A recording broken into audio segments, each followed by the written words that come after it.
यहोवा का धन्यवाद करो क्योंकि वो भला है और उसकी करुणा सदा की है। उसी करुणामय प्रभु यहोवा के नाम से मैं आप सबों को जय मसीह की कहता हूं। मेरे और मेरे परिवार की ओर से आप सबों को बहुत बहुत जय मसीह की। Praise the Lord.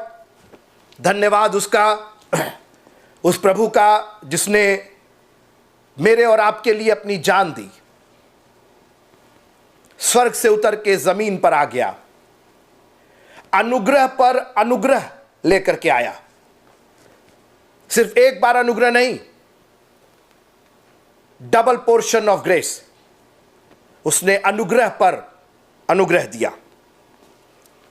प्रभु का धन्यवाद करना चाहता हूं कि प्रभु ने इस पीस चर्च को एक इतनी बड़ी आशीष दी है, और वो ये कि इस वीडियो के माध्यम से, इस टेक्नोलॉजी के माध्यम से मैं अपने लोगों से जुड़ सकता हूं। आप जो मेरे अपने लोग हैं, आप जो एक संतों का समाज हैं, मैं आपसे जुड़ करके आपसे बातचीत कर सकता हूं। मुझे बहुत खुशी होती है और मैं अपने प्रभु का बहुत बहुत धन्यवाद करता हूं। मतलब मेरे पास शब्द नहीं है उस परम पिता परमेश्वर को धन्यवाद देने के लिए, इस टेक्नोलॉजी के लिए, इस माध्यम के लिए कि प्रभु ने मुझे जोड़ा है और मुझे ये माध्यम दिया कि हम आपसे इस तरीके से जुड़ सके। आपके भी वीडियो और आपके भी फोटोग्राफ्स बराबर हमारे तक आते रहते हैं और उससे एक करीबी सी लगती है।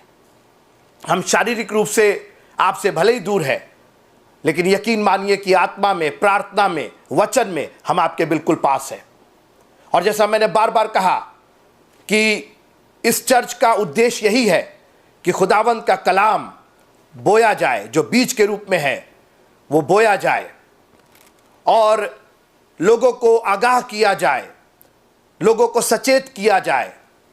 हम किसी राजनीति में, हम किसी और परपंच में नहीं पढ़ना चाहते। हमारा एक ही उद्देश्य, क्योंकि चर्च का एक ही उद्देश्य, टू प्रीच द गॉस्पल, सुसमाचार प्रचार करो। बाकी सारी चीजें सेकेंडरी हैं, नगण्य हैं, उनका कोई मतलब नहीं है। वो रहे या ना रहे, वो हो या ना हो, लेकिन खुदावंत का कलाम हमेशा रहना चाहिए। क्योंकि बाइबल बहुत स्पष्ट रूप से कहती है कि तेरा वचन, ये वचन है जो मेरे पांव के लिए दीपक है, ये तेरा वचन है जो मेरे मार्ग के लिए उजाला है। बाकी सारी चीजें सेकेंडरी हैं, द्वितीय हैं, दोयम दर्जे की हैं, इंफीरियर हैं, दलित हैं। बाकी चीजों से कोई लेना देना नहीं। तेरा वचन मेरे पांव के लिए दीपक is the word of God that will sustain you. जब दानियल शेर की मान में गया, कुछ नहीं था मित्रों, ना वहां एसी था, ना कारपेट थी, ना कुर्सी थी, ना पंखा था, ना बिजली थी, कुछ भी नहीं था, कोई साजो सामान नहीं था। सोचिए आप, शेर की मान में शेर थे और दानियल था, लेकिन दानियल के पास एक चीज थी, जानते हैं क्या? परमेश्वर का वचन था। कोई है मेरे साथ प्रेज द लॉर्ड बोलने के लिए? तेरा वचन मेरे पांव के लिए दीपक, तेरा वचन मेरे पथ के लिए उजाला।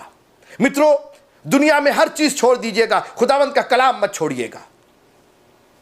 मैंने अनुभव किया है, मैंने देखा है अपने दोस्तों में, अपने रिश्तों में, अपने जान पहचान में कि लोगों ने किस तरीके से खुदावंत के कलाम की अवहेलना की और किस तरह से उनकी जिंदगी, आप उनकी जिंदगी की बात करें, खानदान का खानदान उनका बर्बाद हो गया। मैंने देखा, आप कभी मुझसे पर्सनली बात कीजिएगा, मैं बताऊंगा आपको, खानदान के खानदान जो खुदावंत के कलाम को उन्होंने कभी महत्व नहीं दिया। दुनिया की चीजें उनके लिए सबसे बड़ी थी। ये नहीं मिला, वो नहीं मिला, इसके पीछे भाग रहे, उसके पीछे भाग रहे, but the word of God was never in their lives.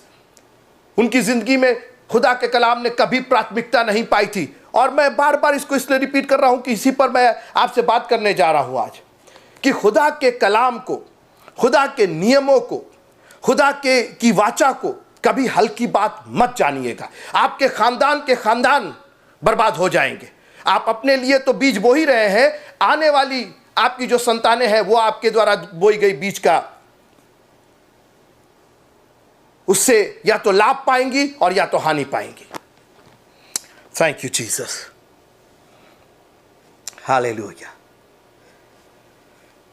आपकी दुआओं के लिए मैं शुक्रगुजार हूं, आपकी विश्वास योग्यता के लिए, आपके प्यार के लिए,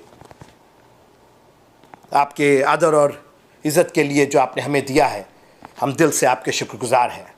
प्रभु हमारी इस मंडली को बहुत आशीष दे, एक एक जन को मेरी दिल से दुआ होती है समृद्ध करे, प्रॉस्पेरिटी दे, संपत्ति दे, धन दौलत दे, घोड़े गाड़ी दे। प्रभु आपको मैं तो चाहता हूं कि इस चर्च के सामने गाड़ियों की लाइन लग जाए। प्रभु हर एक को इतना मालामाल करे। क्यों? हमारा प्रभु लिखा हुआ है कि सोना और रूपा तो मेरे हैं, पहाड़ पर के ढोर मेरे हैं, पहाड़ पर के जानवर हमारे। क्या बोल रहे हैं आप? लेकिन उसके एवज में प्रभु हमसे कलाम ना ले कलाम बराबर हमारे जीवनों में बना रहे। Thank you Jesus. नेहमिया के चरित्र पर हम बात कर रहे हैं और आज मैं नेहमिया 10वें अध्याय पर आपसे बातचीत करना चाहता हूं, आपका ध्यान आकर्षित करना चाहता हूं। अभी तक हमने देखा कि किस तरीके से नेहमिया ने एक आदमी, पूरी भीड़ नहीं, पूरी सेना नहीं, ना राजा ना बादशाह, कोई नहीं, he was just an ordinary man, एक साधारण मनुष्य मेरे और आपके तरह। वो भी राजा के यहां एक नौकरी कर रहा था, मगर एक विजन मिला, एक दर्शन मिला और उस विजन को उसने मिशन बना लिया। लोगों की जली कटी बातें सुनते सुनते उसने कहा काम तो मेरे को करना ही करना है, और अपनी जिम्मेदारी को निभाते हुए, जो जिम्मेदारी उसने स्वयं ली थी, उसने कहा था कि शहर पनाह बनाएंगे। तमाम मुसीबतों का सामना करते हुए लोगों ने क्या क्या नहीं किया, उसको, उसकी हानि करना चाहा, उसके खिलाफ तू तो राजा बनना चाहता है और तू तो ये करता है और तू तो, ओह, लोगों का क्या कहिएगा। किसी ने बहुत अच्छा कहा है कि फलों से लदा होगा इसीलिए चोट खाया होगा। फलों से लदा होगा इसीलिए चोट खाया होगा। सूखे दरख्तों पर पत्थर नहीं मारा करते, फल से जो लदे हैं उन्हीं पर तो चोट होती है। जो सूखे दरख्त है जिनमें कोई फल नहीं है। और क्या खूबसूरत गीत भाई वरदान और उनकी टीम ने गाया था, आत्मा के वरदानों से, उसके फलों से हम लद जाएं। आने दीजिए, पत्थर उन्हीं पर आते हैं जिन पेड़ों पर फल होते हैं। जिन पेड़ों पर एक भी फल नहीं है, पूछे कितने पत्थर उसके ऊपर है। तो बजाय ये सोचते कि यार उनको कोई कुछ नहीं कहता, कैसे कहेगा, उनके पास फल ही नहीं है। आप ही को क्यों दोष दिया जाता है? इसलिए कि आप में फल है। You are fruitful, you have fruit, 9 fruit of the spirit. आपके पास आत्मा के 9 फल है मित्रों। हालेलुया। और नेहमिया ने किसी चोट की बगैर चिंता किए हुए अपने काम में वो लगा रहा, और जब काम करना शुरू किया तो लोगों ने भी उसका साथ देना शुरू किया, और धीरे धीरे ईंट और पत्थर से शहरपनाह बन गई। फाटक खड़े कर दिए गए। वो शहरपनाह जो टूटी हुई थी, वो फाटक जो जले हुए थे, आज वो शान से खड़े हैं। वो शहरपनाह, उस शहरपनाह ने दुश्मनों को बाहर किया, अन्य जातियों को बाहर किया, और खुदावंद का एक पवित्र नगर यरूशलेम महफूज हो रहा था। लेकिन नेहमिया ने कहा कि ऐसे काम नहीं चलेगा। सिर्फ, मैंने बार बार कहा, सिर्फ ईंट और पत्थर की दीवारें बना लेने से हम महफूज नहीं हैं। सिर्फ अपनी एजुकेशन को बढ़ा लेने से, अपने पैसों को बढ़ा लेने से, अपनी कोठियां बना लेने से और बहुत धन संपत्ति बढ़ा लेने से, बाइबल बार बार कहती है मनुष्य सारे जगत को प्राप्त करे और अपने प्राण की हानि उठाए तो उसे क्या फायदा होगा। और इसलिए नेहमिया ने कहा कि ठीक है, ये शहरपनाह तो बन गई, ईंट और पत्थर की तो बन गई, मगर अभी दूसरी शहरपनाह बननी बाकी है। आत्मिक शहरपनाह बननी बाकी है, आत्मिक फाटक लगने बाकी है। और उसने एजरा नाम नबी को बुलाया और कहा पुस्तक पढ़ी जाए। The word of God should be red. पढ़ो, किताब पढ़ो, पुस्तक पढ़ो, मूसा की व्यवस्था पढ़ो, उत्पत्ति पढ़ो, निर्गमन पढ़ो। कोई है मेरे साथ प्रेज द लॉर्ड बोलने के लिए? और मैं यही चाहता हूं कि हमारे यहां रजिस्टर पढ़े जाए या ना पढ़े जाए, पिछले हफ्ते की कार्रवाई और अगले हफ्ते की कार्रवाई पढ़ी जाए ना पढ़ी जाए, मगर खुदावंद का कलाम जरूर पढ़ा जाए। कोई है मेरे साथ जोर से प्रेज द लॉर्ड बोलने के लिए? Because it is the word of God, क्योंकि परमेश्वर का वचन ही है जो आपको मजबूती प्रदान करेगा, जो आपके पांव के लिए दीपक बनेगा और आपके पथ के लिए उजाला बनेगा। Thank you Jesus, hallelujah. और लोग खड़े हो गए, पढ़ी जाने लगी, पुस्तक पढ़ी जाने लगी, और लिखा है कि लोगों ने समझ लिया। क्या समझा?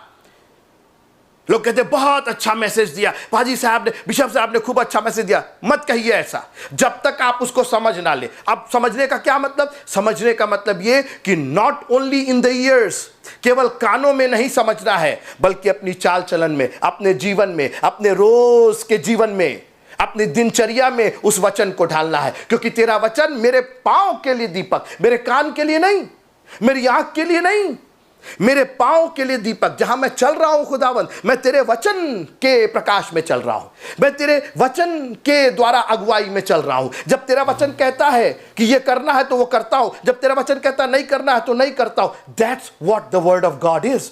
यही समझना है। हम समझ तो बहुत कुछ जाते हैं, मगर क्या उसके अनुरूप हम अपने जीवन को व्यतीत कर रहे हैं? क्या हम उसके अनुसार अपने जीवन को चला रहे हैं? That's what understanding is. और सोचिए, कई बार हम लोग हाँ हम लोग खूब परमेश्वर का वचन पढ़ते हैं। हमको देखिए, एक बात बताएं, यू नीड ए प्रीचर। आपको प्रचारक चाहिए जो आपको समझाए। आपको याद होगा जब फिलिप्पुस को आत्मा लेकर के और जब खोजा चला जा रहा था और उसके रथ पर पहुंचाया, फिलिप्पुस ने पूछा जो तू पढ़ता क्या तू समझ में आएगा? समझ में आता? उसने कहा कैसे समझ में आएगा जब तक मुझे कोई समझाने वाला ना हो।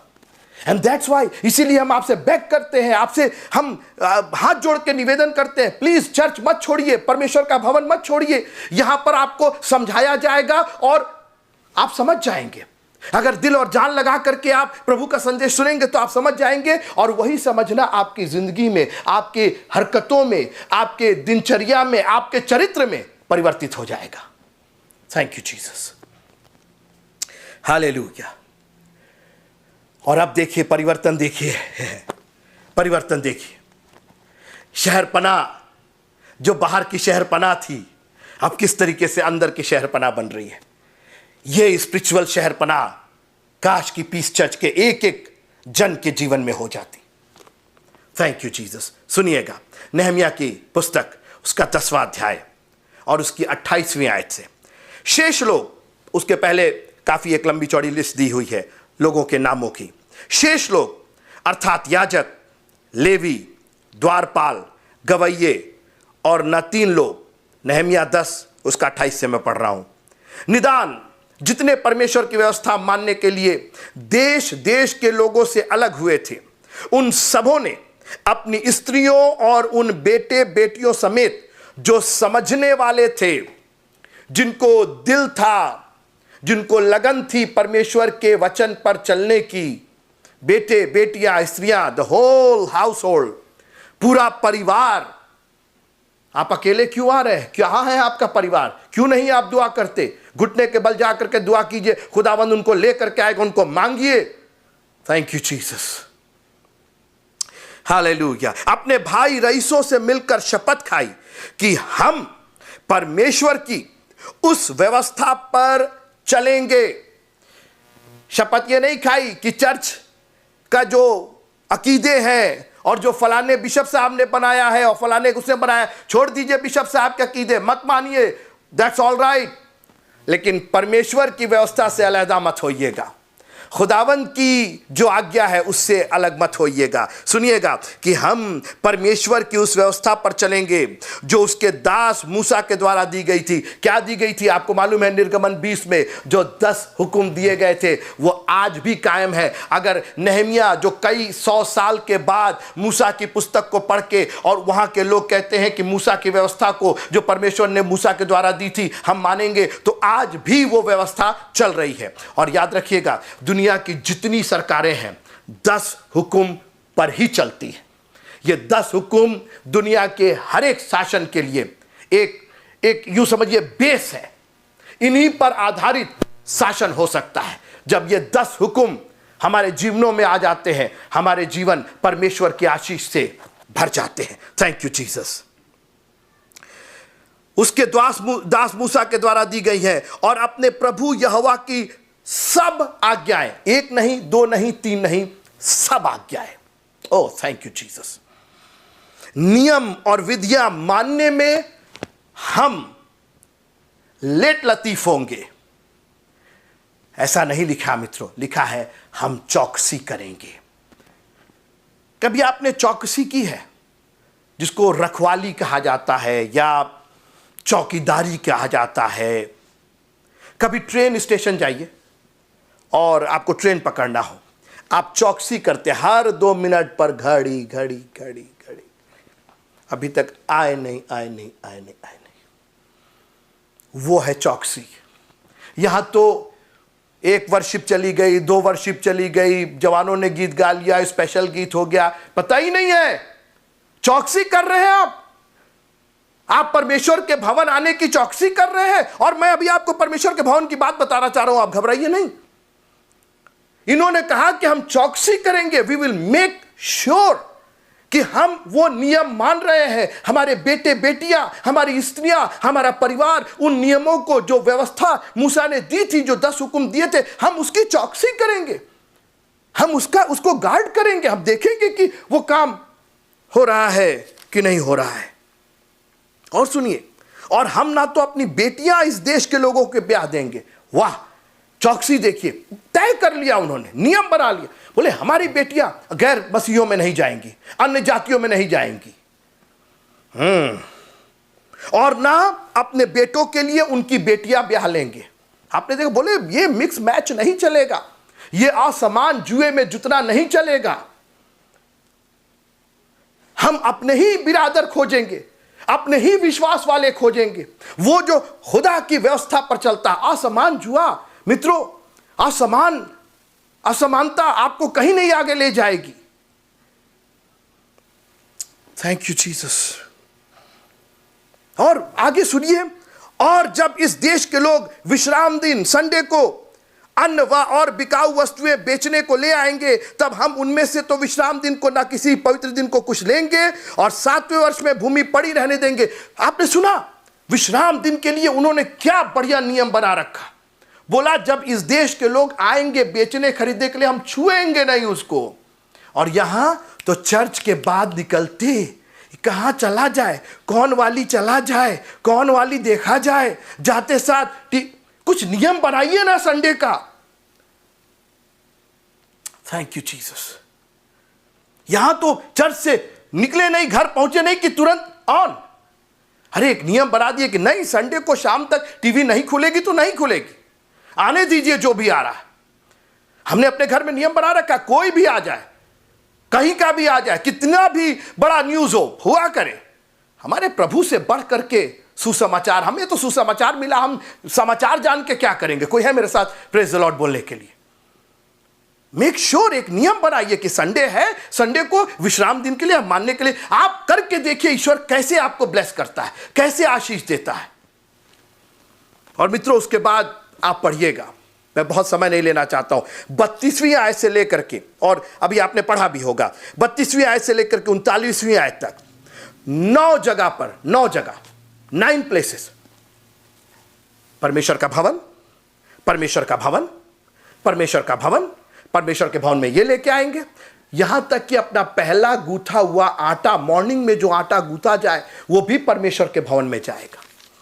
चांदी से हमने बांध लिया। आप पढ़िएगा उसको, आप देखिए, नहीं पढ़ना है तो ना पढ़िए, कोई फर्क नहीं पड़ता, लेकिन अगर आप वास्तव में परमेश्वर के वचन को अपने पांव का दीपक मानते हैं, उसके प्रकाश में चलना चाहते हैं, तो इसको जरूर पढ़िएगा एक बार, किस तरीके से उन्होंने नियम बांध लिया।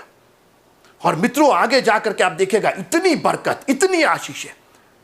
अरे आप प्रभु को दे करके तो देखिए, आप क्या देंगे? अपना आटा ही तो देंगे, इतना सा आटा दे दिया आपने, लेकिन जब प्रभु आपको देगा तो फिर आपके कुप्पी में का तेल और आपके मटके में का आटा कभी घटेगा नहीं। कोई बोलेगा मेरे साथ प्रेज़ द लॉर्ड। आप दे करके तो देखिए उसको।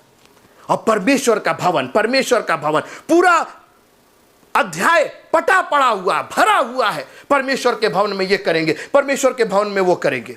और आज हमें बैक करना पड़ता है, हमें आपसे कहना पड़ता है, प्लीज परमेश्वर के भवन को मत छोड़िए, मत आइए इस भवन, किसी भवन जाइए। अगर वो परमेश्वर का भवन है, अगर वहां परमेश्वर आपको मिल रहा है, go there, but don't leave the house of God.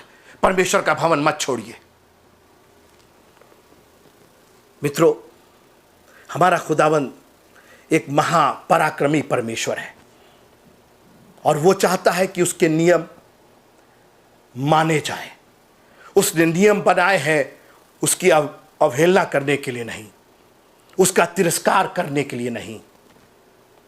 आप थोड़ा सा आगे चल करके देखिए, थोड़ा सा नियम, आपको लगता है कि वो नियम कठिन है, लेकिन आप एक बार उसका नियम मान करके देखिए। सिर्फ 2 मछली और 5 रोटी दिया था उस लड़के ने, और 12 टोकरियां भर करके उठाई गई। वो खुद तो खा करके तृप्त हुआ, 5000 से ज्यादा के लोग। वाह वाह!